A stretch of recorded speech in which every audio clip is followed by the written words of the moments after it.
Greetings, Bill here. I've been requested, there's been some interest in a convex hones that I use and the method and why I like these things. There's been some people who don't like them, but I figured I'd do a video of that has to do with why I use and why I like convex hones. First, I want to talk a little bit about sharpening. I started sharpening knives. I was not very successful at it, using the traditional methods of taking a knife and going back and forth on some sort of a stone, an Arkansas stone or synthetic stone. I just didn't do all that well with it, and I was discouraged that my knives did not perform as well as they did when they were new. So that's what I started in sharpening, and I studied a little bit about it. And there's really three basic things that come into play. Number one, that you are grinding the edge at a consistent angle, that the opposite side of that edge, you are bringing that up to an apex, and that you are going to refine that edge by using a progressional method until it's very smooth. And I've been pretty successful at that. Here's a tool that I'm going to use for a visual aid. This is just a cheap OXO knife, but I have said, and I mean it, all of my kitchen knives go through a certain quality check for me as to when they're done. And I'll take a piece of a phone book page, and I expect every knife to very simply shred paper.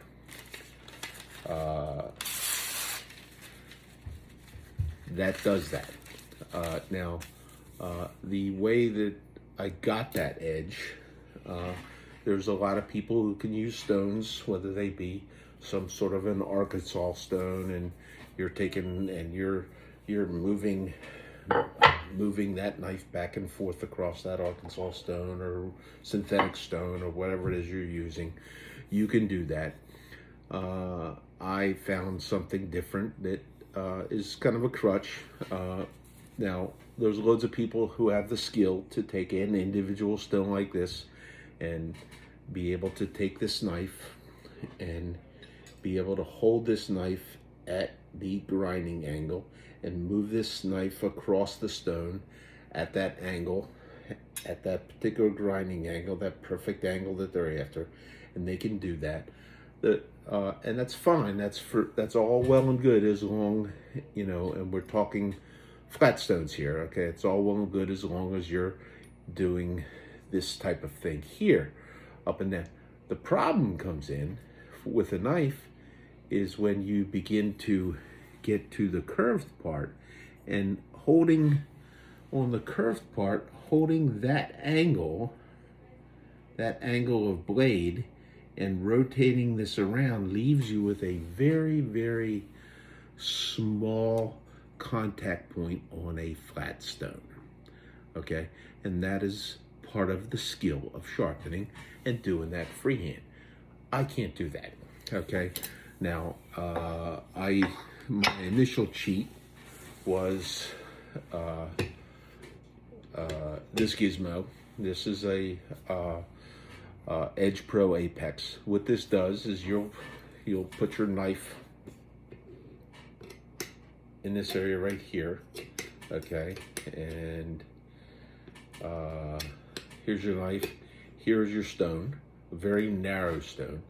But what this does is the setup is giving you a fixed point here against a fixed plane here to grind at a fixed plane in a method like this, and even getting out to the point on this with a system such as this. Let's see if I can, where you're out here on the curve, this is floating, and it will give you a consistent, so you're moving across the edge and back and forth with it.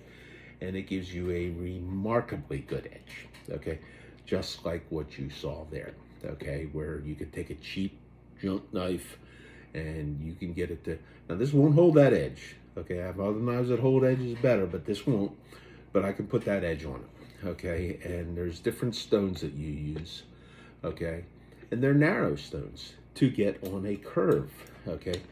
So they're flat, okay? Now they'll ultimately, just like this one will, you know, or a synthetic stone, it will dish out because you're using just that one little point on there, okay? But you can do that.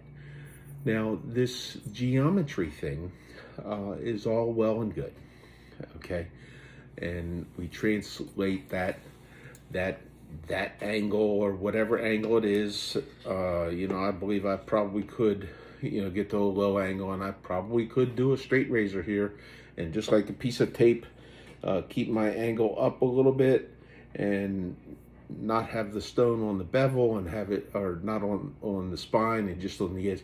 And I probably could, and I've read where people would sharpen straight razors with this. I personally think that a straight razor, because the design on a straight razor to hold this angle here, is already built into the spine work of it. So it's already built in, that angle, so that theoretically all you do is you take this razor and you lay this on your stone, okay, and you move this back and forth, okay. The problem comes in is that while this can accommodate an inconsistency, this and this being perfectly flat demands that this be perfect. And unfortunately, these are handmade, and there's not a whole lot of them that are perfect. A lot of them are very imperfect. Just taking one step back, okay, I ultimately, with this, I use this setup here on my best knives that I want a whole lot for knives that other people around here use that are more expendable. I use something that and believe it or not, even though I can get this shredding edge on this knife with this, okay, what I used, and I highly recommend this for cheap knives, is the Work Sharp Ken Onion edition, where it's just got these belts on there, and just there, and you turn it on and you draw the knife through there. Works remarkable. Okay, but anyhow, coming back to straight razors, and where we are with straight razors, and why I'm not objectionable to a convex hone, is just like with the knife. Okay, you have, when you are working on this pointy area right here, you have a very small area of contact on a flat stone. So in my thinking, in my reasoning, what is the difference when you use, and this stone has been convexed, this has been convexed, okay, and these are not, let's see if you can get the light to see how that rocks back and forth across there. Okay, it's more convex, it's a sharper, less of a radius this way than it is this way. Okay, but what this does is, in using that, as you are using this, you are only going to touch you're only going to work a narrow area within that blade at a time. Now, you can't use this in the same method as a lot of the things where you just take, if this was flat, everything flat, just take this thing and move it up and down and grind it. You have to abide by the geometry of all this stuff, and there's a motion, okay? But what that does is that will keep you contacting one point, small point here, with the same point in line.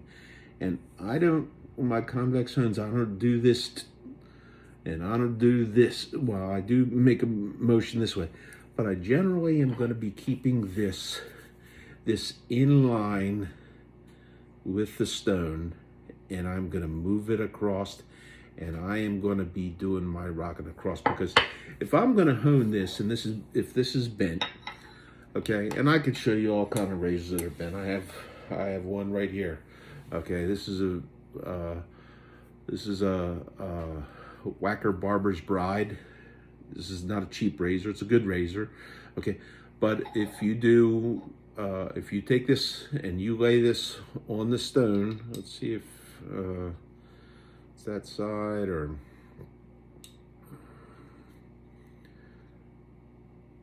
and you lay this, see if I can get this, lay this down, there's a wobble here this way on this, so that it is virtually impossible for all of this and all of this to contact the stone at the same time.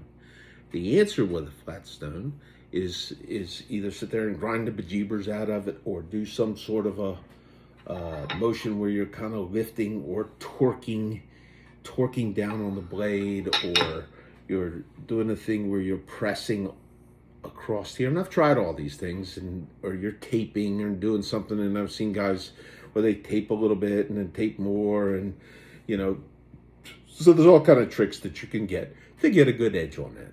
The problem with that for me is it was just too hard.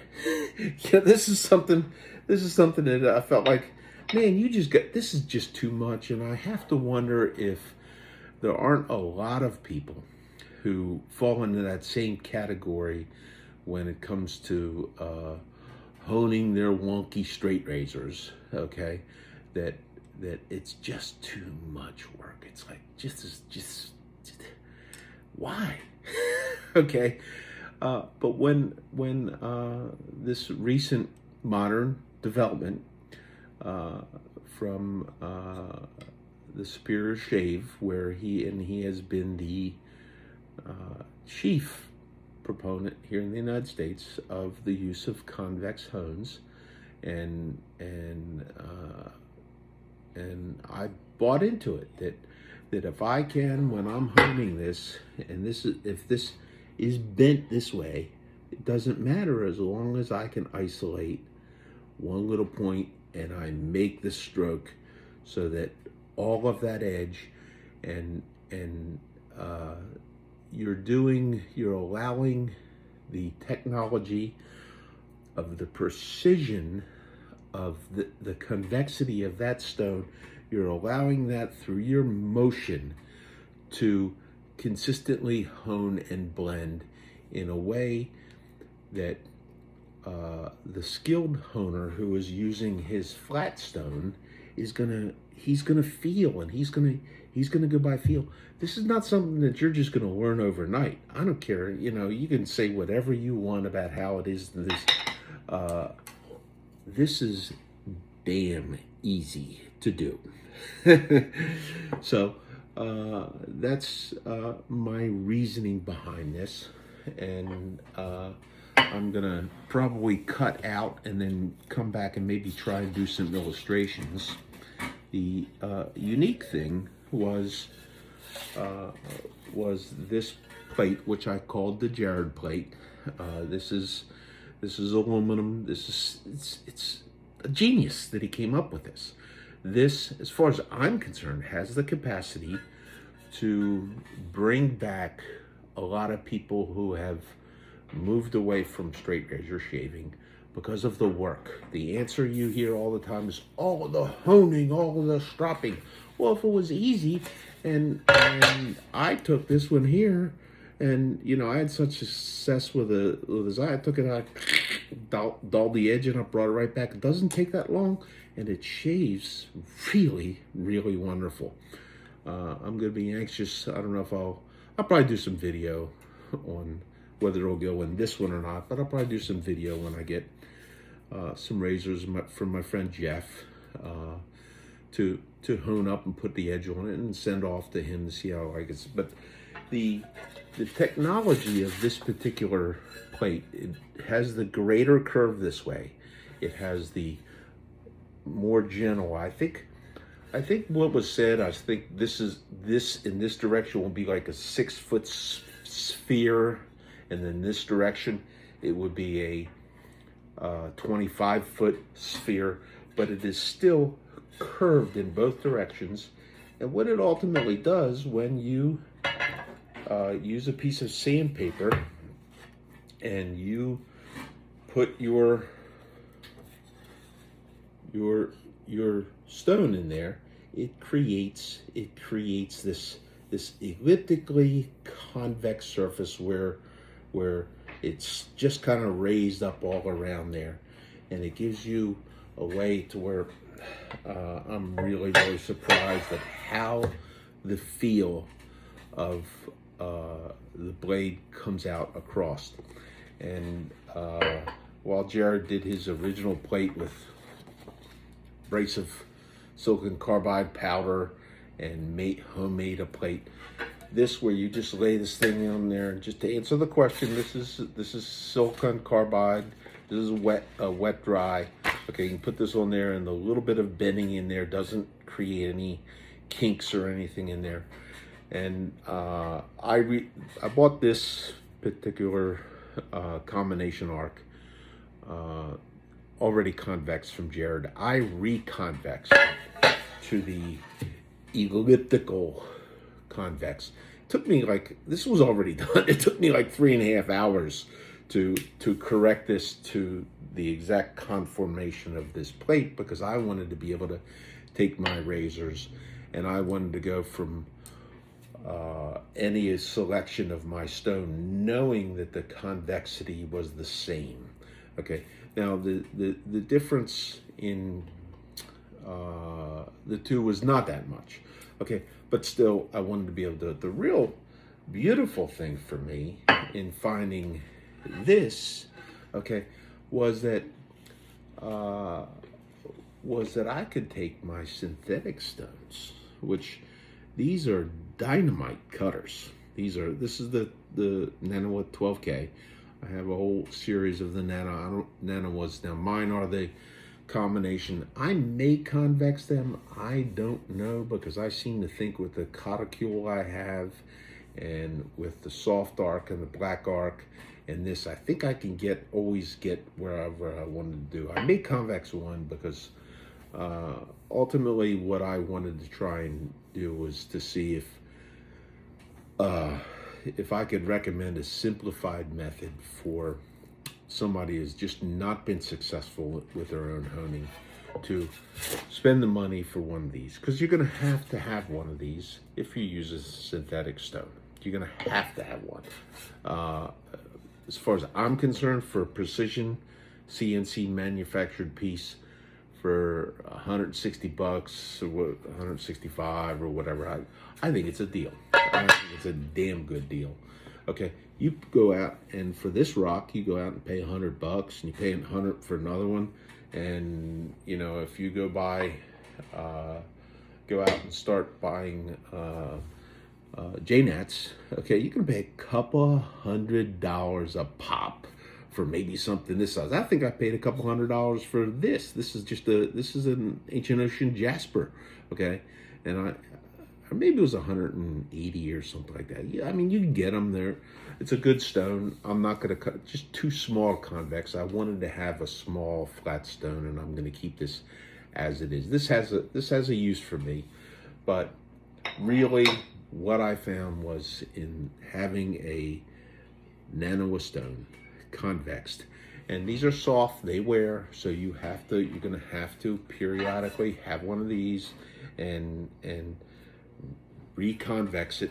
And the convexing of this, you have to move the long direction of the stone, which gives you the lesser arc going across, and you get a greater arc along this way. You have to move this either up and down, as long as you keep the orientation from twisting this way, okay?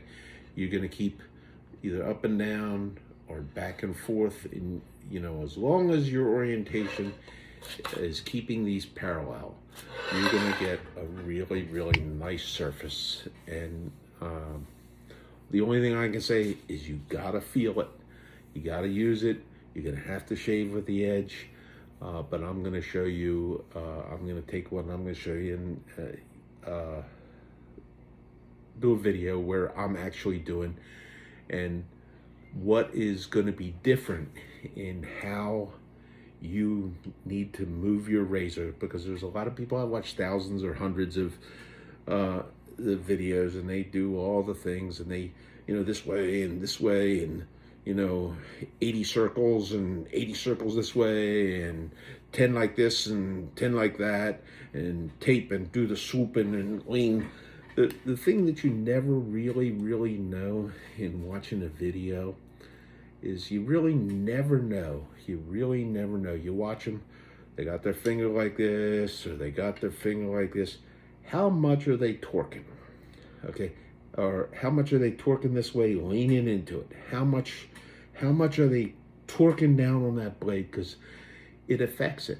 It is part of the art of honing. It's why these guys take so long to get so good at it, because they learn to do that, and they learn to feel, and they get it.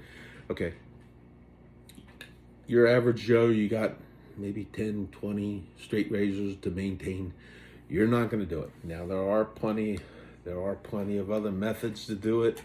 And I'm not going to argue with the negatives of any of those, but I've seen for a nice razor like this that had a little wobble in there. Okay, I've seen where the guy takes a piece of tape, puts it across the blade, puts it on a very aggressive plate, and just sits there, and he goes back and forth on that plate and grinds that down so it's flat. And it's a way to do it. Okay, more power to those that want to do that. I don't want to sit there and just grind everything. If you do that with your razor and you grind everything so it's flat, you can sit there and you can go like this, because you have established, by this razor, you have established your angle from here. But the problem with having that whole long thing and this whole long thing perfectly touching all the time is where the problem is, that you don't have with a mechanical device like this, where here's your angle based on the setting here, based on where this is set, and then any inconsistencies are taken out with the wobble here. And along that thought, there, as far as I'm concerned, with a razor that's imperfect, I kind of think that if you had a stone like this is what they call 1,000 grit. Okay, I don't know how the grit totally transfers it. This is I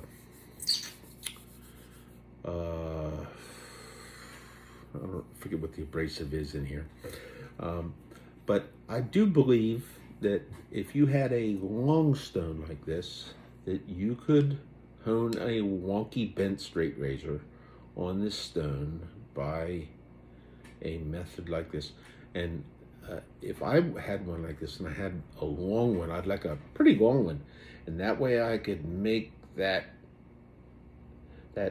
move going across over that longer point, and I could keep that going across. And that's pretty much exactly what you are indeed doing with a convex stone. You're going to hit a narrow point, and you're going to go up in this direction. I like to keep this from going like that, because this angles it, and it changes it a little bit. Okay, but you can do this. You're having some of that shearing type action go across, and you are gonna, let's see if I can figure out how to illustrate that. You're gonna have to give this a little bit of as you do your stroke from one edge to the other, you're gonna have to rock that a little bit. And I'm hoping that I'll be able to get a camera angle where I can show you how to do that. So I'm gonna take a break at this point and do a little bit of a change up here before I actually do a honing. When I got this out and I was looking through it, I'm not real, even though I went through on this with 80 grit, 120 and 220, I'm not really happy on this one how smooth it is. The 220 wet dry on this one was fine, because this is so soft, any little inconsistencies, they get knocked right off. You could take a slurry stone or something like that and just work up a little thing, and it smooths right out. This one, on the other hand, I'm going to need some work on here.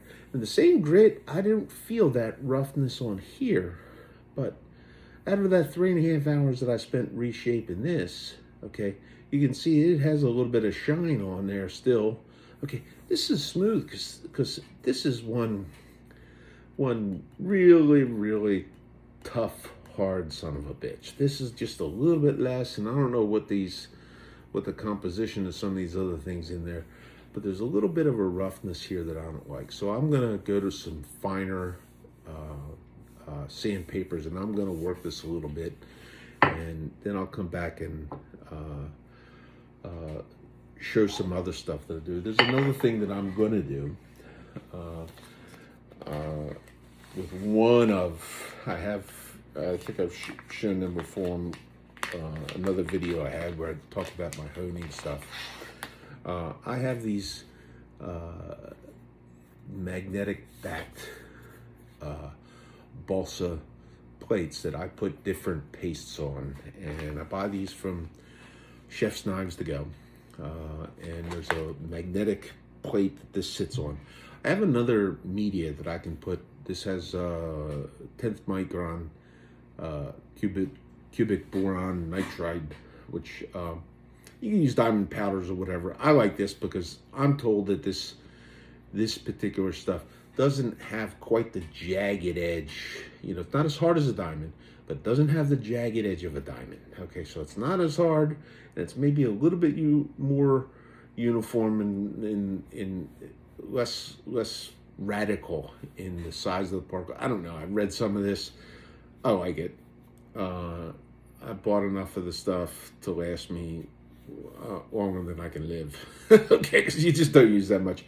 But I'm going to take this one and I'm going to convex this. The real difficulty in this one is this is 3x11, and the lapping plate is 11 inches. So there's not a whole lot of, it's exactly the same. But I'm going to go ahead and I'm going to convex this, and I'm going to repaste this one and see how it goes. But if I could find a way to be able to recommend for anybody to maintain their razors with one good cutter, to use the popular term bevel setter, one finishing stone, okay, a couple of pasted strops, or better yet, what I'm going to try, and I'm going to do some testing. I would love, Jeff uses a paddle strop, and I bought lots of stuff from I think it's sharpeningsupplies.com before, but they have a really kind of neat paddle strop. So if for a guy who wants to straight razor shave, make it simple, we give him a shaping plate to shape and maintain synthetic hones. He has one, I don't know what grit yet, okay, but get one to cut, to do his initial work, to smooth it out, and then to take a paddle strop and use that paddle strop on one side with one of these, some kind of a paste, okay, some kind of a paste to charge that, to use that, and so on a daily basis, he would take out his razor and, maybe take a couple swipes on the really fine pasted rough side, coarse suede side of the strop, then wash that off or wipe it off, and then go to the leather for a couple times. Nobody wants to every morning get up and shave and sit there and be stropping this razor for, let's see, 105, 106, 107 bottles of beer on the wall. Nobody wants to do that. It's just too much. Okay, I'd like to see if it couldn't get down to where on an abrasive paste, a good finished razor that you finished in on convex hones, and maybe go through some of this, okay, with a couple of these, maybe once, okay. But then for maintenance, it's in your bathroom. You got your razor, you got your paddle strap. On the abrasive side, clean it off. On the leather, shave with it. If you could get that, make it that easy, how many people who have, I think, have abandoned the use of straight razors, how many of them would come back? I don't know.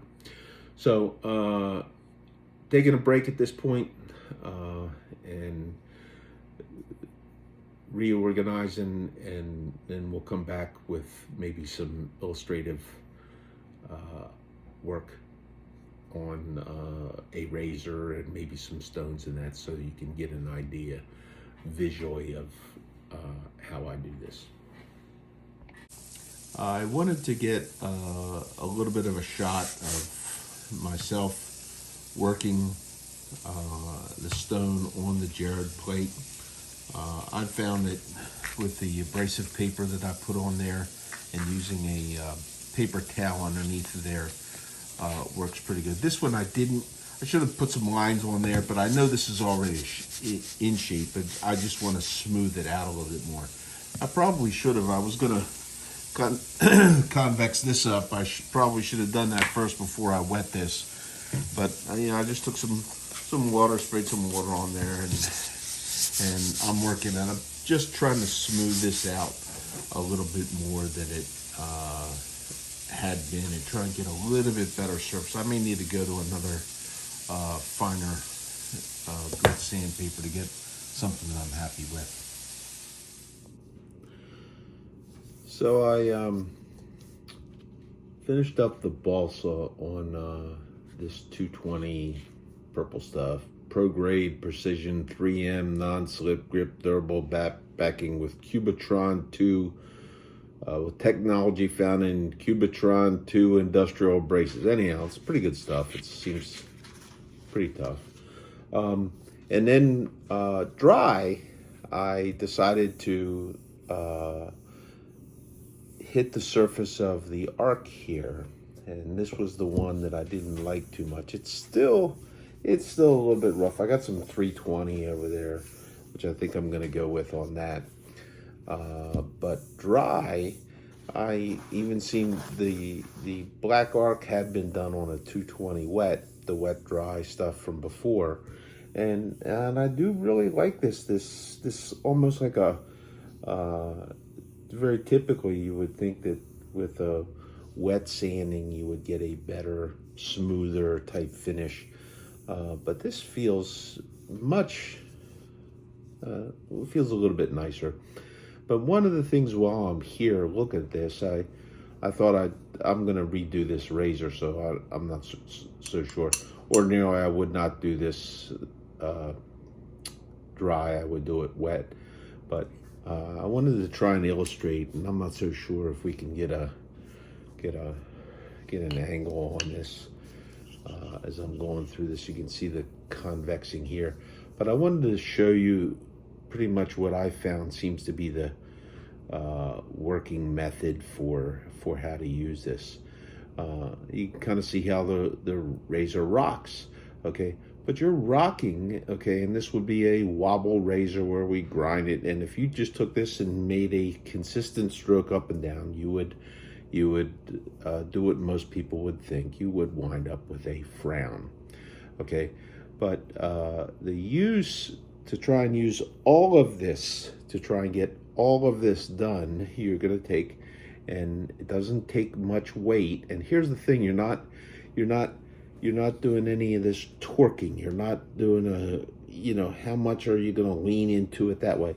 This, all I'm doing is I'm holding this down so that I have a, from my viewpoint, a front to back contact, and I'm gonna start kind of on this side, and I'm gonna draw the stroke down and just with the same distance that I move the stroke, I'm gonna rock across to this side. So my stroke is gonna be, and that gets the honing of the entirety of the blade.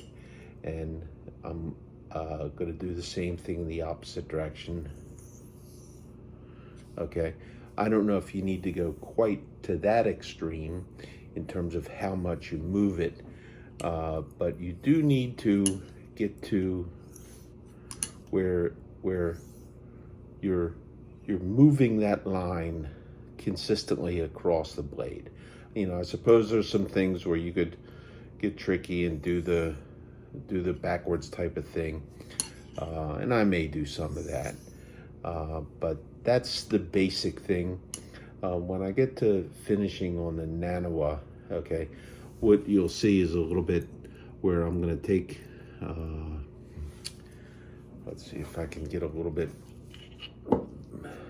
better look for you on that. I'm going to take, and I'm literally going to do some circling where I focus on, and I'll feel as I rock it across where I'm looking to have exactly the same feel as I go along and rock the razor from this side to this. And as long as I'm maintaining this kind of thing, I'm not changing the angle at which from the point of contact on the spine to the point of contact on the blade, which is what you're looking to do. You're looking to try and contact in this direction consistently. So that'll be that segment. Okay, so here's a fresh piece of sandpaper. This is a different type of, this is a 3M something, Cubitron or something. This is an 80 grit, so this is pretty coarse. I'm expecting that, and this was the 10th micron CBN that I was gonna resurface. And I do not expect this to, with an 80 grit, I don't expect this to take long at all.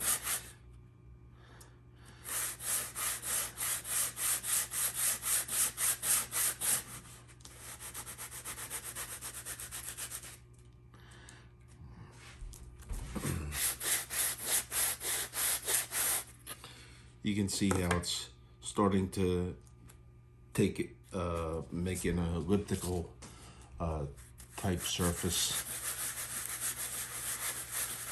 Go just a little bit further, and that's ultimately what your hone, your stones are going to be like, where this would be the highest point and the corners would be the lowest point, which I think is a good thing.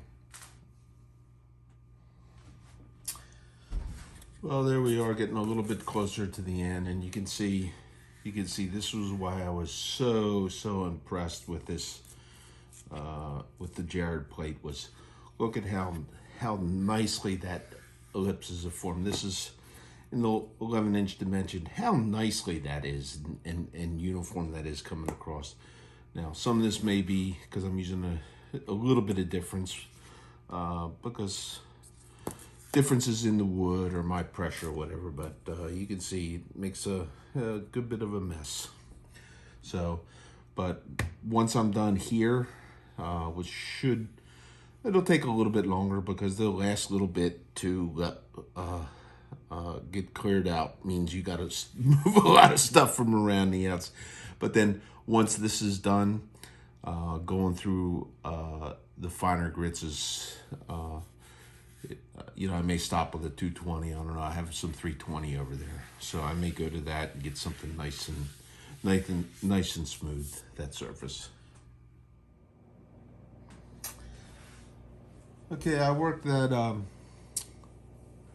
soft arc for a little while, and not sure if I'm happy with that totally yet, but I want to change a finer grit of sandpaper for that. But while I'm working here, I thought I'd I sharpened 2 razors with the Nana with 12K, and I thought this was the paper that I had done the final prep on for this stone and the lapping. I just wanted to see how much wear we really get in this, so I marked it up, which is the common way to do, and the last thing to really first thing to wear out is going to be the middle, and the last thing to clean up in the lapping process would be on a concave surface for a convex stone would be the middle. But I just wanted to see how much action a couple of razors will put on the stone. And you can go in motions as long as you keep your orientation correct. Looks like we're coming down pretty evenly. You can do circles, figure eights. Naturally, with this stone being one that loves the water, you gotta keep it pretty wet. And this is messy, so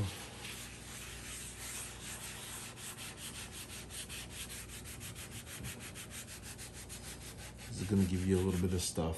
And the thing I first liked about was I saw when I did this, it was kind of like if you were to take two perfectly flattened stones and put them together with a little water, they would almost be like glue and almost have trouble coming apart. And you get that with this. So you can see that there's not been much wear on the stone doing a couple of razors.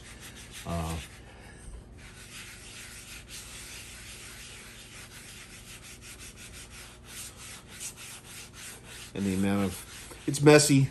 You're gonna have a bit of a mess to clean them, but it's just not that much. You know, for the most part, almost nothing. There's far more uniform stuff coming off from around this stone than was worn off in the process of honing a couple of razors. So that,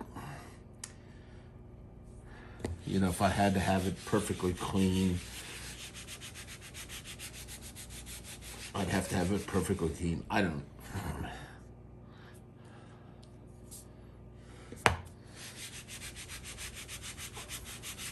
But for the sake of the camera, I think I'm going to do that.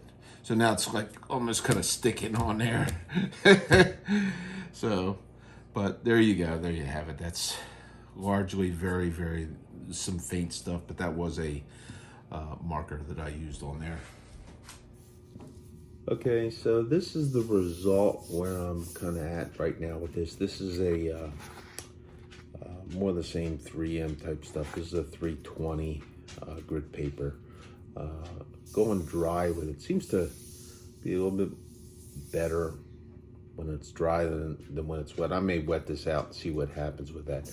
But I'm liking, and you can see I have not made a whole lot of movement on here. I've done some work on here, but not a whole lot.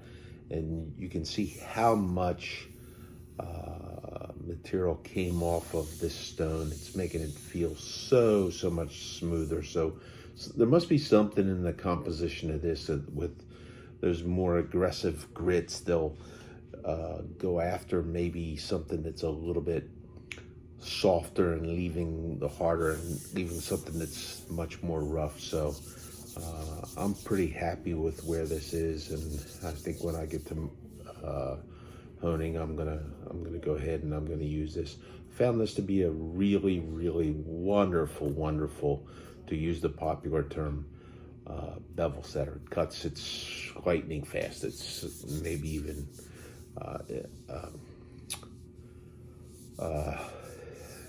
faster than the conical is. Okay, so I went to the 320 and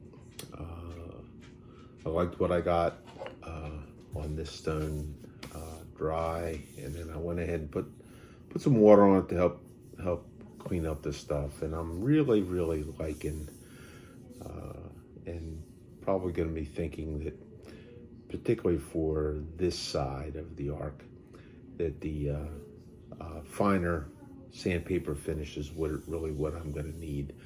I don't have anything here finer than the 320, so I'm not going to be able to try it, but at some point I may do that. And because I like the feel of it so much, and since I had checked the lapping of the 12K, I figured, well, I'll put that here and do that just a little bit. And I'm really liking the feel of that. And I'm thinking that once, my recommendation would be that once you have this lapped to the convex surface, that the 320 would be a good choice for your touch-ups. And I think I got the stones all set for where I'm gonna want them for probably when Jeff's razors show up. I'm gonna wanna do those, but I'm gonna go ahead and maybe do one or two of my own, and maybe I'll drop in a few little snippets as I go through and anything on the style of what I'm going through and what I'm getting. So there we go. Okay, there was one more thing in the process that I wanted to get done. This was the balsa plate that I had convex. You can literally see that there. This, it's a little bit harder to see. It's there. You know, you probably could take measurements from the edge. Certainly, if you put a straight edge across there, you would see it. And I don't know. I've not really been convinced of the benefit, other than that you could get a very light touch on this. So I'm going to reapply the slurry. What I use is the Kenneth Schwartz CBN slurry. This is the 1/10 of a micron, and that's what was on this plate right here. And I'm also I wanted to charge this side of the strop. This is that paddle strop. Jeff has one of these. It's a paddle strop from sharpeningsupplies.com. These balsa plates are available. You get these from Chef's Knife to Go, as well as the magnetic. There's a magnetic mounting base for it. There, that is the magnetic, and they just kind of stay on there. That's kind of nice, lifts it up. And there are other stropping medias that can go on there.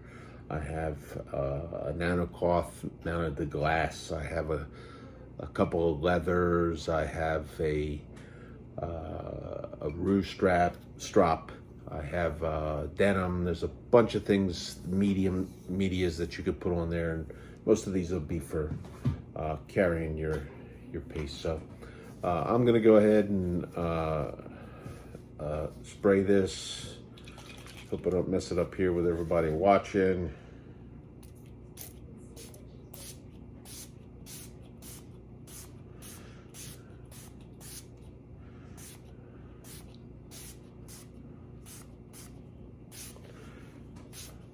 Okay, that we'll smear that along. I think the idea is that you want this abrasive to go down into the wood a little bit. I think the water is the carrier in here. I'm not really sure. There's I think with Chef's Knives to Go, he might have something on that.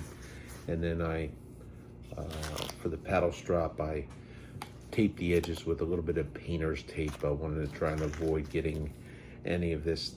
Not that a 1/10 micron abrasive is gonna negatively impact a leather stropping, because it's a very fine. I think it's, you know, if you were looking at grit, it's like, you know, 220,000 grit or something like that. But I'm going to go ahead and charge this with that, and I'll be doing some testing with that. So here I am. Hope I ain't getting it all over my telephone. So they say these things, less is more. So we'll let that dry and we'll see what happens. That tape off of there, and so there we are with that. Here's an example of what maybe a good bevel would look like. These came from sharpeningsupplies.com. They made these things. I thought they were pretty good. There's a sharp. As your razor is used, it dulls and it kind of becomes rounded out and just does not cut anymore. When you go to, here's a damaged one. You may have look under a glass and see things where these are kind of hacked up. And then when you go to work on it initially with your coarser stones, you're going to see something like this, where there's these lines from the coarseness of the abrasive that's in there.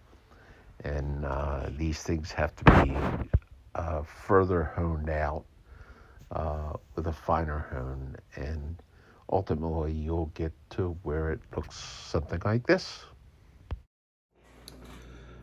Okay, so I figure I'll go ahead and go through this razor again. I had it on the stone and I was playing around with it. I went ahead initially and I went through with water on this side of the arc, and I use to view stuff like this, the bevel, and I'll give some. I found some pictures on the sharpeningsupplies.com website about bevels and what you're looking for in a glass. There were illustrations that they made with somehow out of wood or something, and they're actually pretty nice. So I'm going to go ahead and work this razor a little bit on the black arc. Then I'm going to go ahead and finish it up on the 12K and strop it and see how I do with it. This is a lot of times I'll use water with a little bit of Dawn dishwashing liquid in it. That's what's in there. And to show you the difference in the type of stroke that you make. If you were using a regular stone, you might angle it like this or go straight up and down, and you might, I'm lifting the edge up, you might be making movements like this or X movements, or you might be doing a swoopy thing and but with this, because you have convexed this surface, there is an ellipse here. What I find for me is working the best is I'm balancing, there's a rocking here that you're going to get if you've got it down, and I'm balancing my pressure that I go across, where I'm kind of starting here, and with that X motion, I'm rocking that pressure so that the cutting, I think you'll probably be able to see as the water in front of the blade moves from one side to the other. I'm not so sure if you can see it or not, but let's see. And that'll be just your indicator. I'm not a water watcher, but that'll be, I mean, I do look at it, but that'll be maybe your indicator of what was going on. Since I did it on the other side, and since that stone has not been worked too much, there's definitely some scratches in there. The bevel's set, and that's another thing about setting the bevel. how do you tell? You know, you can visually look and see if you have brought each edge up to the apex. But something, and I've written this, and I thought I'll never be doing that. But on a video that Lynn Abrams did, you know, we talked about the thumb pad test, okay, and I don't know if you can hear that, but it's that edge is right there. Okay, I can feel it, and it's quite edgy. For me, that has been better than, you know, I've sliced paper with it and done cutting tomatoes, and for some reason, the traditional hanging hair test doesn't really work for me too much. I can take a brand new feather blade and a chevette, and I don't get it to, with a hanging hair test, it just doesn't, you know, must be something I'm doing wrong, or the hair around here, I'm not really sure. So, okay. So, just like any other honing, you know, I'm trying to feel what's going on, and I'm making these X strokes, and I'm rocking from one side to the other, keeping the blade pretty much in the perpendicular to the length of the stone, because the cutting angle on the edge happens as I'm going with kind of an X stroke, and I didn't kill the edge on this razor, so I'm not feeling much anything other than just, you know, gliding across there. There might be a couple little places where there was, you can almost feel there's like a roughness in there, and you hear people say about you know, how do you tell when you're done? Okay, and when you make a stroke and you don't feel any bumps as you're going across there, like anything's catching, and when you feel it very, very consistent, then you for me, that's when I'm gauging that the thing is done. Now, and the same thing is going to apply. And I do have one of those little stands for the stone. If you know, I find that using this is okay to. For me, it doesn't really bother me that it's a little bit low. And the same thing. It's like almost no noise on that. It's like this is just like gliding across glass.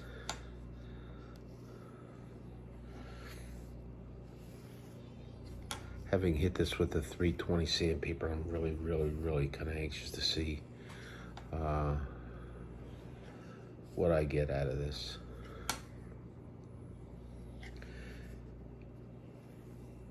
And a lot of times, particularly with a stone like this, since you're working on a convex surface, turning the stone, and it's not such a big deal if you have a lapping plate like I got, and you're using one of these somewhat soft and fragile stones. As you just go along with it, if it wears down, you just take your 320 paper and just relap the thing. So that's been very smooth, going up and down. Not that I killed the edge or anything like that, but I'm gonna take a look and gonna see what I see. I realize that you're kind of out of the loop there.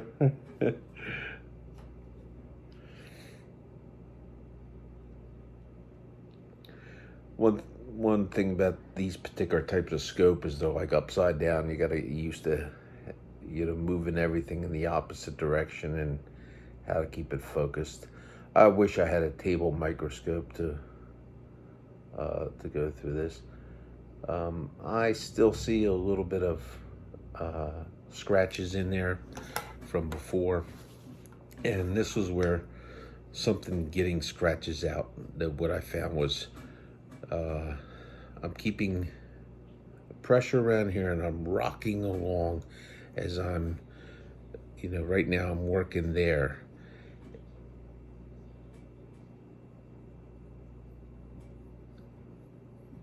I'm working all the way to the edge. So I'm changing the area that I'm working in, which is why this is different than using a flat stone, where on the flat stone you put it down and you want all of the spine, all of the edge, all in one stroke.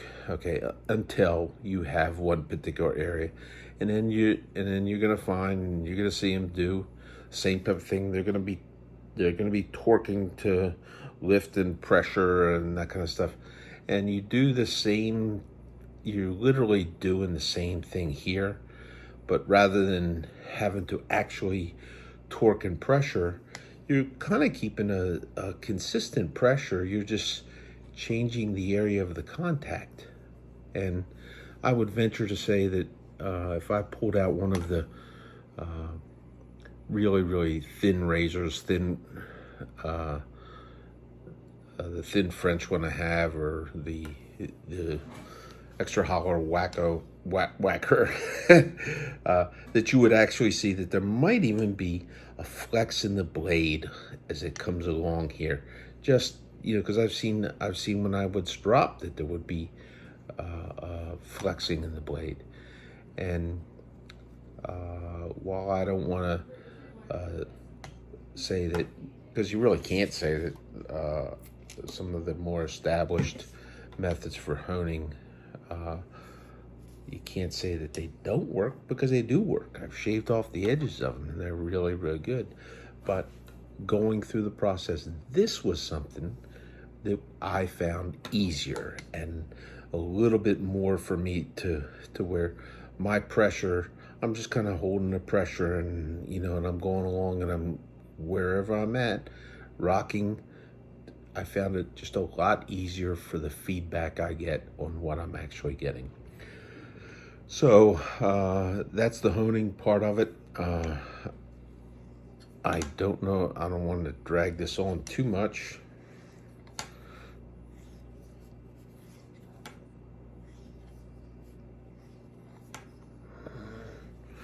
When I did this the other day, when I first did this the other day, and I looked at the bevel. When I looked at the bevel on the scope, it was like a polish. It was like no scratches in it at all coming off the 12K. I'd always had a little bit of something on the 12K, but not like a polish like I would get after coming off of pasted strops. And that pretty much does have a very, very smooth looking finish, almost a mirror finish. So then to finish, and this has worked for me no matter what method of honing I done, what stone, whatever. I really, really found that I like these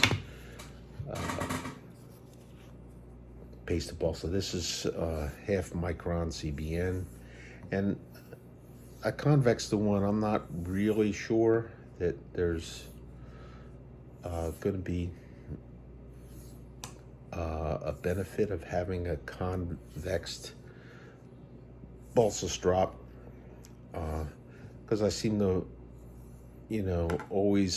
there's always some give in this wood. There's always, I guess, one of the reasons they use it.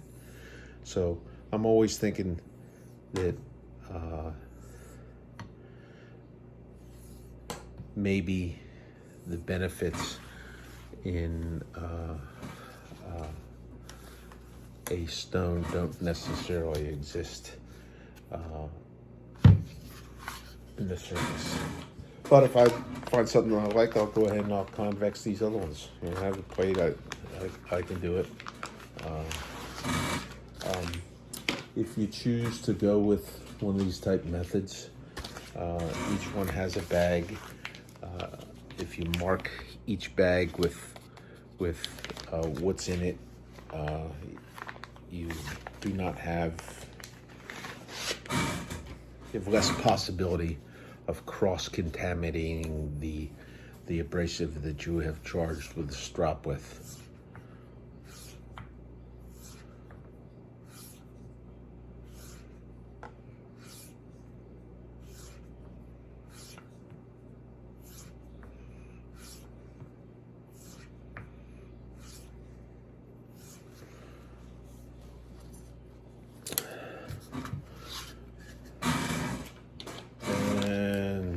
You'll get to witness it for the first time, how I like using the convexed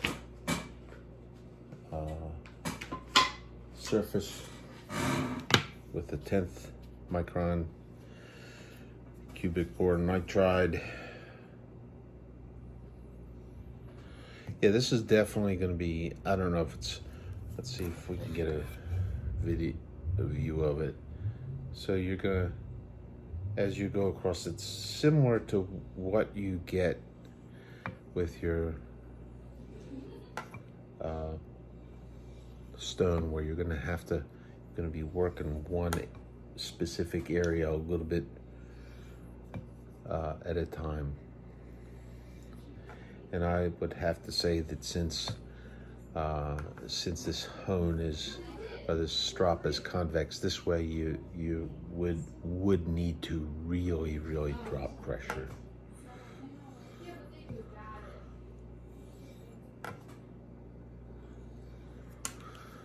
So that's that.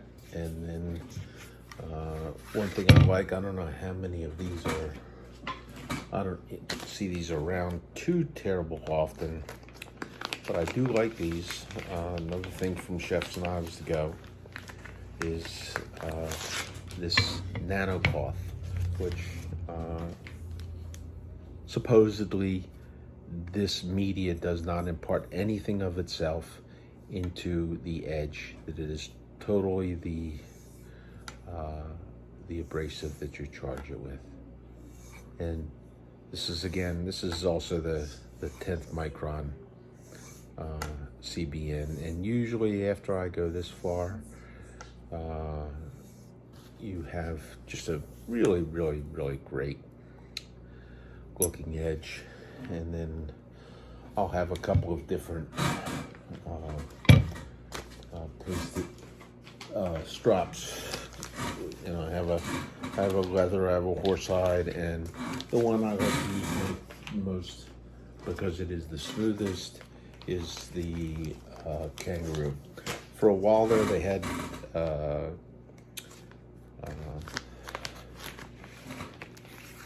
Chef's Knives to go had these mounted on glass. I don't know that it's that critical.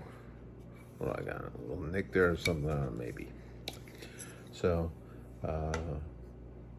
very smooth and quiet as you go up and down on this. And I haven't checked it, but when I'm done with this and I'm going through there, that bevel, it just has a mirror polish on it. Very smooth, and it makes for just such smooth shaving. Now I'm going to look at this, and I may need to work this a little bit more. I'm not sure if I will or not. We'll see. But probably in another video, when Jeff's razors show up, I probably take that one that he had, and I'll probably make a little bit of video with that and do a shave with it to get some documentation on it. So there you have it, the Jared plate and the convex stones.